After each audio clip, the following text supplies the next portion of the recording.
everybody. It's Sergeant Soldier. It's time for another incoming.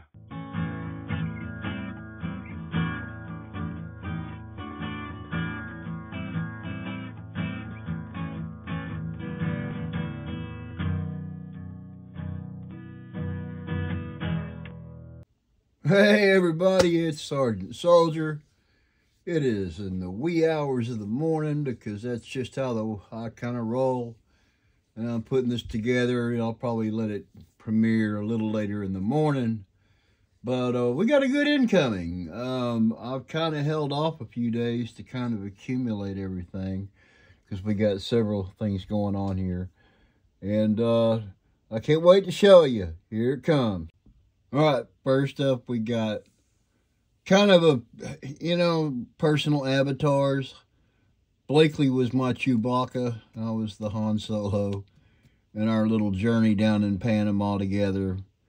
We spent a lot of time together. He was a good friend. He even moved to Texas during the last years of his life. And rode his motorcycle around and made a lot of good friends. And, tragically disappointed a lot of people, but I wanted to have him he represents Chewbacca, and you know how my multiverse in my head goes. I'm a Han Solo. Next to me is my new G.I. Jane, and everybody knows that Batgirl, she famously puts on a red wig, but Paula I'm going to be redoing the eyes into an amber color to match hers. And, this goes back a long, long way. And shout out to Paula. I'm going to show it off. Me in my senior year, hold on, my darling, my high school sweetheart, Miss Paula K. Slauson. And we were a little ahead of our time. She was in cosmetology and was learning to perm hair. So both of us end up with perms in 1985, 86. And we were at a local kind of a cemetery park thing in Jacksonville, Texas. And I'm wearing some of my artful pants, little bottle of Tilex, red high top, Chuck Taylors, blue jean jacket, probably full of buttons. And she's just being as darling as she always is. Shout out to Miss Paula. But that's kind of how this all came together. I got a Han Solo head. I got what has been coming in the mail, and there's two more of them. One has some feet that I got off Monkey Depot because these come with kind of a floppy forefoot that I'm not into. Some people get such highly detailed boots that they crease them or something. But I like these bodies. It's got either a G.I. Joe head, or you can pop that out, and you can pop in what is a longer neck. And that's kind of the Han Solo. I got the, just the head that snapped onto a neck and then popped into one of these bodies I got off of Amazon. And, Blakely, I'm digging the new cavalry cross swords that I got crooked as hell. But they're on there. I got two more sets coming. They'll go on all my Stetsons along with the gold rope that I'm putting on here. Probably the best one I do, I'll probably sell as. It's Cotswold. I got a lot of that coming today. Indiana Jones off of eBay. Got him a leather whip. And a Colt Peacemaker, which I don't think is what he's using, but that's what I want mine to be using. And I got myself a Marks holster to hold a pair of them. I just wanted to see what they looked like. I got a pearl handle one earlier in for my Perkins character in Johnny Quest, but this could become this getting sliced off for the sake of this being, and I'll use elastic to kind of staple in and then extend the waistline so it'll fit a Indiana Jones. And he's got a bunch of stuff that I didn't go over because I wanted to showcase this part. Anyway, next up. All right, next up, Cotswold sent me a cock body with action hands, and I attached one of the heads that I got off of eBay. One is going to a medic set for Aaron McGowan. And shout out to Aaron. Hey, man. Also, I got some smalls. I got a couple of Adventure Team patches. They're missing off my flight uniform, my orange flight uniform. And you can never have too many life-size G.I. Joe Adventure Team dog tags to give away, to send to friends. You know, and this is Third Son Books. I love that this is their logo in the little bag that they sent all this in. Thank you, Third Son Books. I'll put a link in the area. Anyway, also coming up, Velma. The whole concept was flawed. Why mess with an IP that is so great? And this is part of harken back to my early days of doing YouTube and stuff like that. You'll remember I was kind of promoting the GI clone idea, and that, you know, like Adam over at Spider Monkey. Yeah, man, I kitted him out because I liked the V-neck from Cotswold and the color, and you can get one that's even more bright lime green. And then the I think it's Spy pants, the brown ones, low black boots, just like you've got. And then I had this one. I sent him back. He had long sideburns because he was going to be Scottish or something earlier on, but I didn't like the clean chin. But adding the little tuft like Shaggy has, yeah, you can zoom in on that, man. Yeah. And next to him, you know, I guess in my world, some of the characters are Pawtuckets, because they're also clones, you know, in their own time, that painted hair. And this is Dean Venture. He's got a little bit of paint rub on there I don't like, because I lost I don't know what I did with the one that I had. I need to get one that's toe-headed, and to replace this whole the whole figure. He's in a cut-off turtleneck. He's wearing a hand-scissored corner of a piece of fabric that I got. It was the right color for the Venture Brothers. He's wearing, you know, black belt, green pants, and then, you know, I went ahead and, oh, well, there goes some Scoobies. A pair of low Chuck Taylors. They're blue and white, just like it is in kind of my Mego scale that I showed off in one of my other videos. I'm going to leave them on the floor here. Hold on a second. All right, I'm almost back. Because I'm going to zoom back out, and nothing will have happened. Everybody's in their place. All right, there we go. Yeah, let's zoom back out. All right, the three Scoobies, because, you know, cloning. GI clone. And, you know, that I like all my heroes, you know, all my characters. Batman, you know, anything will turn into, you know, that's why he's also his alter ego. You know, if you've watched the show, The Venture Brothers, I highly recommend it. He goes as the Bat to any kind of Halloween costume, even though it's like a Star Wars theme and things like that. And also notice, Shaggy's one of the bassists in my band. I've still got that wire from that kit that when it arrived all spaghettied, that I can reuse, probably to restring it at some point.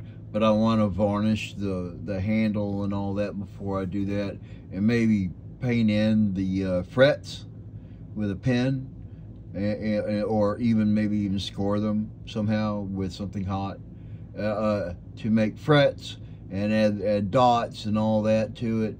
So it's like, you know, set up like a real, like a 27 space, whatever it is, on the bases. I don't know. I'll have to look it up. I have a short string. So it's like a guitar, basically, with 4 strings, 4 big strings. It's a pretty cool bass. Anyway, But yeah, Shaggy is one of the 2 bassists in my hand. In fact, you can see, yeah, there he is, back there. Bushido Joe is one of the, he's a funk bassist though, and I don't know anybody that plays funk bass right now, but I bet I can maybe source that someday. But yeah, it was great to have that painted out. I like to kind of always put underwear on them because the kind of naked underwear look isn't very good. Anyway, that's segment number 2. We got more coming up. Hey, this is Sergeant Soldier for Incoming, and we are brought to you today by Third Son Books. Check them out online, man. They got a lot of great vintage stuff. They're kind of like, you know, you got your Cotswold, of course, man. That's a big boy. He's got a big business, and he does. I mean, he nails it on all the weird, esoteric kind of stuff. But for Third Son Books, man, when you're looking for all of the kind of vintage replacements, you know, not the 3D printed, but they kind of collected a lot of timeless collection and things like that, and offer their own setup for sewing certain uniforms, like the Desert Explorer, or the African American original uniform that comes in the box, and the tan uniform, things like that. Like I showed earlier, inside that bag right there are 2 life-size Adventure Team patches and a life-size what do you call it? Yeah, Adventure Team dog tag. It's cool, man. So, but they sell all kinds of things over there. Anyway, check out Third Son Books. All right, next up we got something that's kind of laughable. I paid, I don't know, like 56 bucks for this thing, but it is highly articulated and highly detailed. But now it's time to introduce a metal 1/6 scale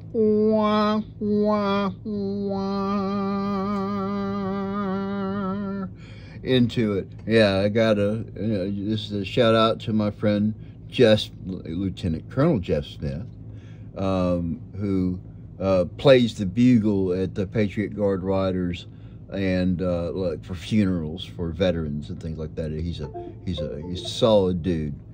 Anyway, that's the time to introduce kind of the I always expect is, you know, look, when the tail is added, I think it's supposed to be like 21 inches, and I guess foreshortening, you know, force perspective, I can make it work. And I hope to maybe do that, like, you know, position him closer to the camera and then much further away to force the perspective to make it more of a grumpy size. But I am pleased with the detail. I can't wait to do its own, kind of like an opening review, maybe a time-lapse kind of put together thing. But yeah, Will and Holly were here to kind of show that, hey, it's not... It'll work.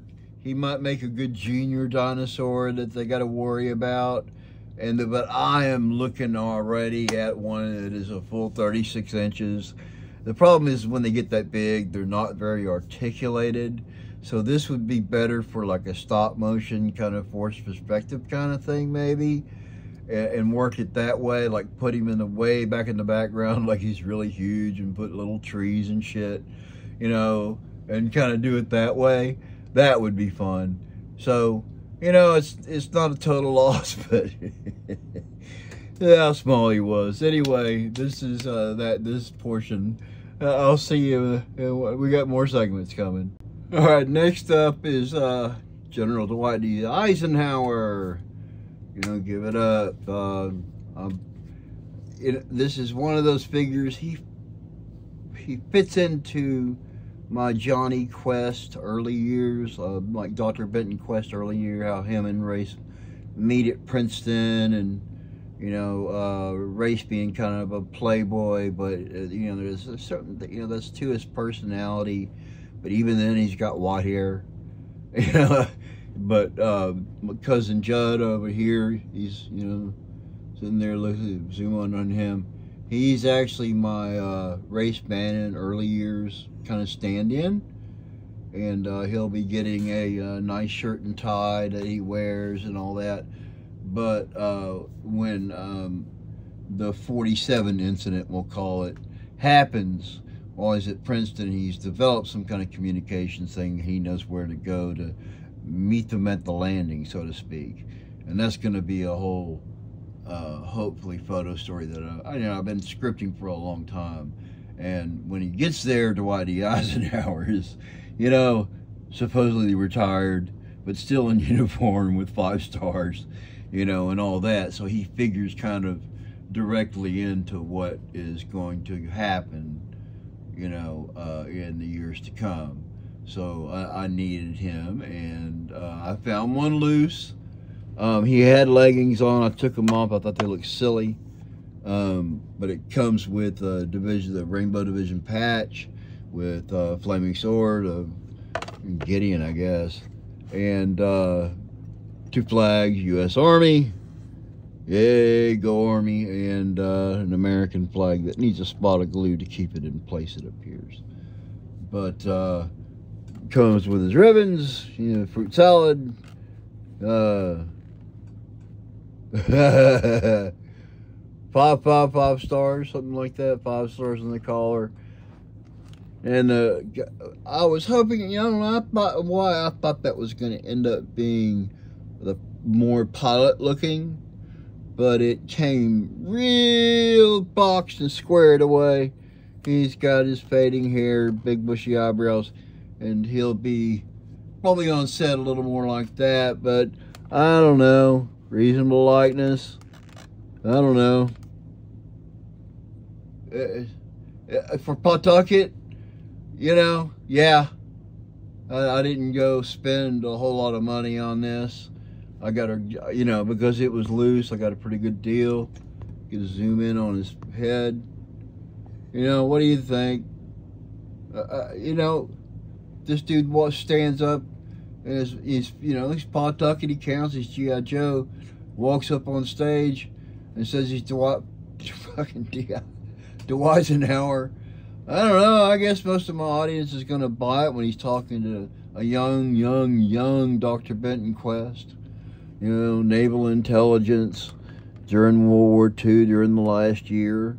But brilliant, and, off to Princeton. I'll probably have at some point a 1/6 scale, Einstein. I don't know, they exist. I'm sure if I type that in eBay, I get a non-painted head or something like that I can put on a body. Anyway, Dwight D. Eisenhower. Yeah, we got another segment or two, I think. Yeah. Hey, I love this figure. It's the CIA agent, World Peacekeepers. Doesn't that look kind of like Joe Rogan? I think it's funny. I think he does. Anyway, he's CIA agent. He comes with some of the best bald-headed clip-on. I've got 4 of these, and I've got one. The head popped off on one. I may start bearding them, or making them balding, or making them, like sideburned and balding, and all kinds of fun stuff. But there's still GI clone in my world because I got 4 of them. They were like 21 bucks off. Every time but they, the shipping was high. But for a while you could get them off Amazon. But tonight, this segment is about this guy. Who this guy is going to replace as a body. I'm just going to use the uniform because Mr. White Hands and the Giant Head are a bit much for me for the World Peacekeepers line. And that's kind of like, but you get all the stuff, blue shirt, tie. It comes out with a service dog with, it looks much different than the friendly Run Joe Run one, I bet. But he comes with, let's zoom in a little bit there. We got,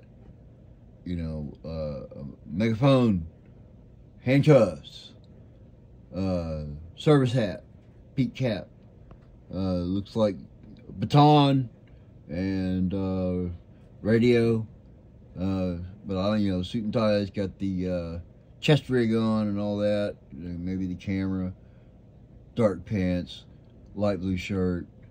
Doesn't look like it has any insignia like sergeant or anything like that, so that's good customizing stuff. Probably improve the tie a little bit. usual world peacekeepers,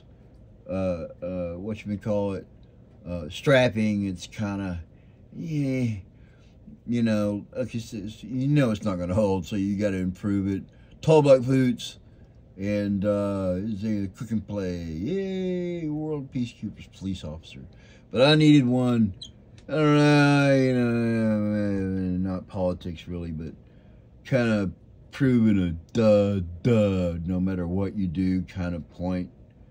But I thought it would be presented much better on the Joe Rogan figure, or the Joe Rogan clone that I have. He's got good posable hands. Yeah, I think they come with, it's almost like a bendy, but this one like is a trigger finger. Anyway, that's that segment. Good we go, man. I think I got one more. Yeah. Heck yeah, I think that's it for incoming number 17. I think we can close that out. I've shown off everything, all the little stuff. And again, shout out to Cotswold on the Cult Peacemaker. God dang, this thing is cool. It is. It's well cast. It's obviously like a lightweight epoxy and painted, but it is well detailed. I don't know if I can, get too close in it on there, but for Indy, I may keep still looking for like a label, or maybe do some more research into what kind of revolver that was. But it is part of a hatted Harrison Ford head I have coming, and I've got all the stuff, and I'm gonna make him kind of dressed like more like G.I. Joe. But I did spring for a whip, which I'm gonna tie up into a tighter coil and have a place to hang, probably over here out of something I make out of that. I'm probably going to cut it short and actually hang this in there, just for fun. And I just noticed that it is made for a reach around draw, so that's already done. And this is the forward facing part of that. And again, I'm going to use some elastic to extend kind of the stretch on the waist on this, because I'm going to be making it Indiana Jones. Because I'm just, like earlier in the videos, I was showing that I'm a big Harrison Ford fan. Anyway, guys, good night.